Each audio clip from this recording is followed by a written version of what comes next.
I've been into powder foundation lately ever since na uso ang 2026 is the new 2016. So daghan mga brand nga ilahang mga product last 2016 ilahang gi-reformulate, but eventually we always go back to the OGs. And of course, one of those is the Ever Belena Two-Way Cake Serum Foundation. And I got the shade White Beige. And so when you open it, narang iyahang product dire, and then na siya puff, and then na po siya mirror. So nagamit na po na ako siya several times na po, and I can say that this is one of the best powder foundation nga ko ang nagamit. If you want share lang like skin but better, you can use the brush. But last time nga ako na siyang ginagamit, I always do like powder una. But then ako'y nakita kay Lurge nga usahay ko magamit siya og mga powder foundation ga underpaint siya. So that is what we will be doing today. We start off with our corrector. And then we'll do bronzer. We'll do the room tour. And then we'll do our blush. I am using a blush from Strokes, by the way. Then now we will be using the powder. I will be using a brush lang. I start from this side, going up. So this is a side with the powder, and this is a side without the powder.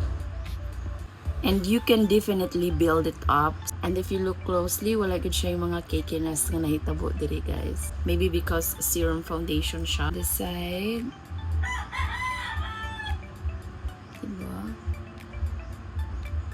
And this is with powder both sides.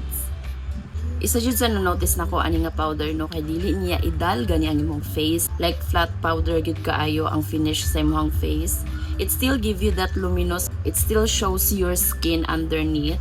And once again, wala gyud mga kikinas nga makita nimo nga nagtapok sa imong face. But of course, prepping your skin is one of the best thing that you have to do before magamit og mga powder foundations. Then lastly, we will set our face with the powder contour, powder blush, and the rest of our makeup. But honestly, dili kay mahatagan og justice ang katsada sa iyahang lapat sa kuang face when I'm looking in the mirror, as in flawless gid kaayo siya. But anyway, let me just finish the rest of my makeup and I will be back. And we're back. I did the rest of my makeup. And this is how it looks like.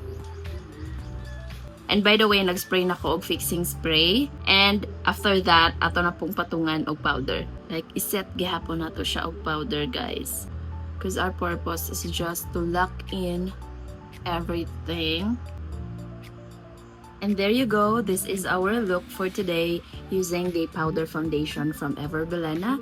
Okay.